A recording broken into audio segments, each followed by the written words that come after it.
Já se jmenuji Zdeněk Havlina, jsem jednatel firmy Medicap Projekt, která byla projektantem přestavby a dostavby bytového domu Stahlburg v Kyselce.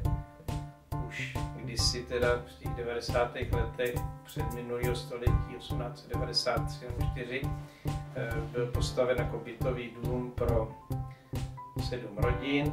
V podstatě bydlelo se omezeně v tomto baráku ještě před cirka 1,5 rokem. Už tam byly jenom 2 rodiny. V 90. letech minulého století část objektu vyhořela, tak nemohla být užívána. No a teď podle zadání investora Karlovarských minerálních vod se restauruje ten objekt opět na bydlení a bylo to vyprojektováno jako bytový dům z 8 byty. Projektu jako takovému se mimo jiné účastníky řízení vyjadřovali i památkáři, kde se došlo k nějakým jednání, nějakým koncesu. No a podle tohoto projektu se v současné době staví.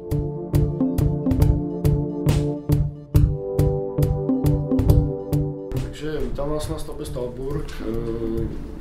Chci vás seznámit s průběhem prací na stavbě. Takže první část bylo zajištění svahu ve východní části objektu.